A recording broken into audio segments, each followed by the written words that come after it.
जब जब हम मनुवादी व्यवस्था को टोकते हैं कि सूरज को कैसे निगला जा सकता है, आदमी की गर्दन के ऊपर एक हाथी की गर्दन कैसे लगाई जा सकती है, कैसे मैल से बच्चे बन सकते हैं, जैसे खेत से हल जोतते हुए बच्चे पैदा निकल सकते हैं, कैसे मत्स्य भगवान आदि नारायण को पैदा कर देता है कि मछली पानी में रहती है, अंडे देती है। अगर वो अंडा देने जमीन पे आई तो मछली बची कैसे? अगर वो अंडा पानी में दिया तो बच्चा आदि नारायण भगवान बना कैसे? हम उस लड़ाई में हर रोज दो दो हाथ करते हैं, लेकिन अपने ही लोग हमें कितनी जलालत की वीडियो डालते हैं, उसको काउंटर कोई नहीं करता। हमारी बात को कहे हुए को काउंटर जो मनुवादी व्यवस्था के लोग हैं, जो काउंटर करने के लिए आप लोगों की जिम्मेवारी बनती है कि दो चार सुना दें तो शायद उसके अगले दिन जुबान बंद हो जाए।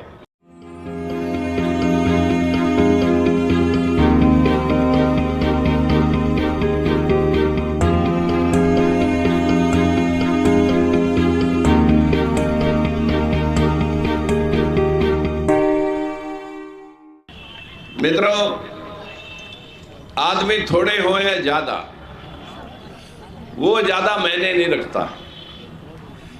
विल कितनी मजबूत है वो ज्यादा मायने रखती है। मैं आप सब भाइयों से, मोहम्मद गौरी ने जब हिंदुस्तान के ऊपर आक्रमण किया था,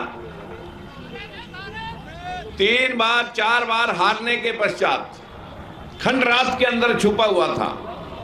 सोचा अगर भागूंगा तो पीठ पे गोली लगेगी और अगर सामना करूंगा तो मारा जाऊंगा।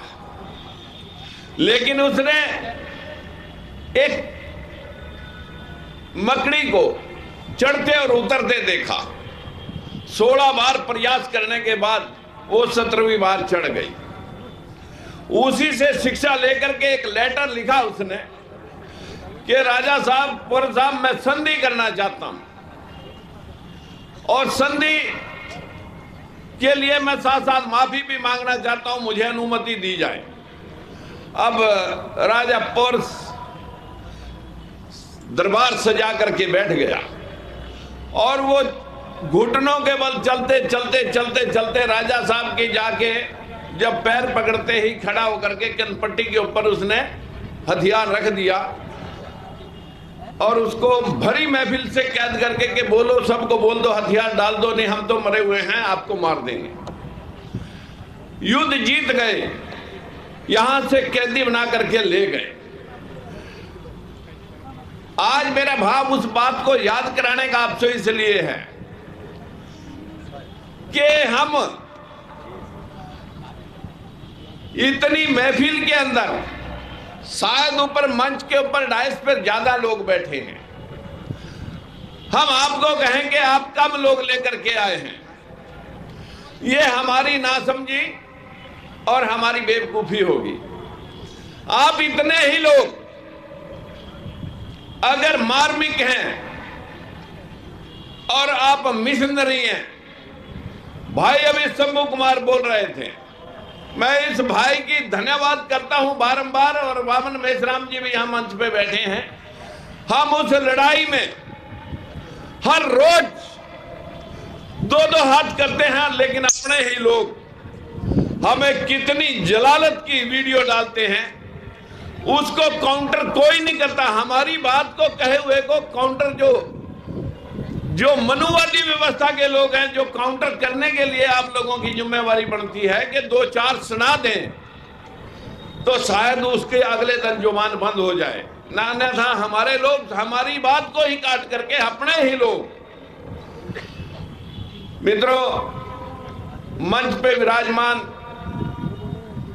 मैं सभी नेताओं को, हमारे भाई ऐश्वर्या जी यहां पर पिछड़ा वर्ग आयोग के चेयरमैन बैठे हैं, मैं उनका धन्यवाद करते हुए इस बात को कि उन्होंने पद पे बैठे हुए भी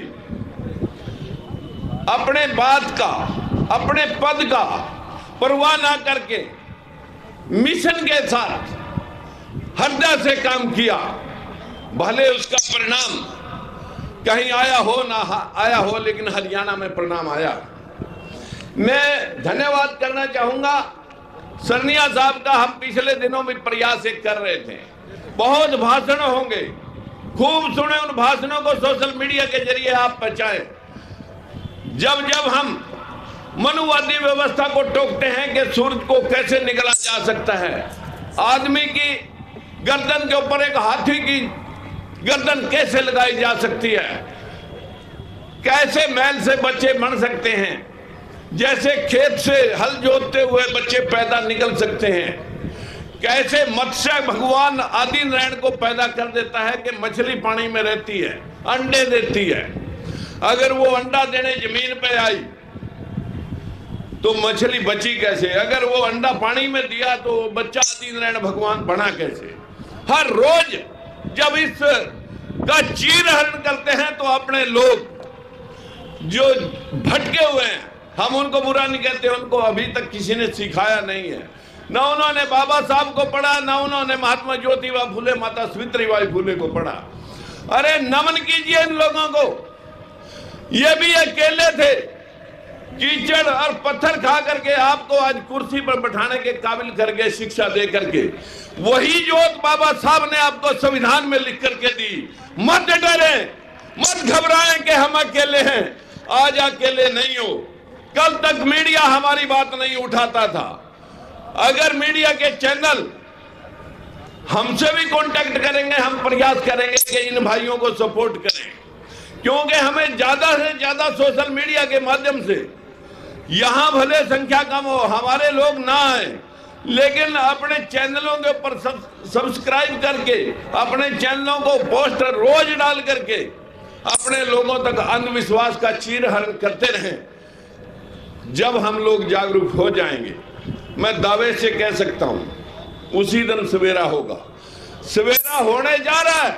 बाबा साहब ने स्वर्ण अक्षरों में लिख रखा है कि 20वीं सदी मनुवाद की है, अंधविश्वास और पाखंड की है।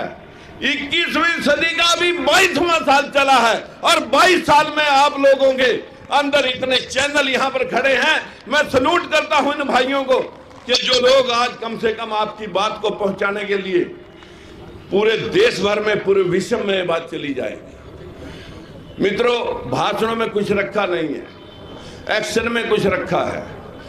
हम प्रयास कर रहे हैं। हमने पिछले जंतर मंत्र में एक प्रोग्राम किया था, लगभग 10 दिन पहले वो प्रोग्राम था। उस प्रोग्राम के बाद हमारी भले वो हमने 2 स्पीच दी थी, सावित्री फुले ने दी थी और मैंने भी दी थी।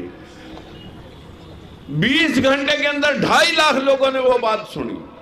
आज भी मैं आप सभी भाइयों से कहूंगा कि वामन मेश्राम जी बहुत अच्छा रोजाना लोगों को इतना मोटिवेट करते हैं, शायद कोई करता होगा, लेकिन हम इनकी पोस्ट को भी और अपनी पोस्ट को भी हर रोज लोगों तक पहुंचाने का काम करते हैं। मित्रों, यहाँ पर मंच पे हमारे बहुत सारे एक से एक बुद्धिजीवी बैठा है।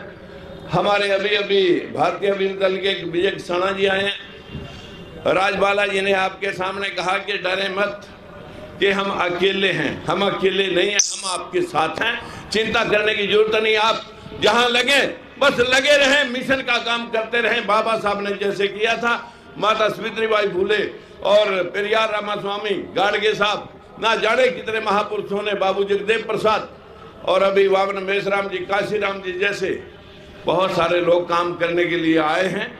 हम आपको रास्ता दे करके जाएंगे, ये दुआ करते हैं हम आप सब की भावनाओं की कि आपने हमें आशीर्वाद देने के लिए जो लोग यहाँ पर आए उनका श्रद्धा, उनका बहुत बहुत धन्यवाद। मंचासीन नेताओं का सबका धन्यवाद। नमस्कार।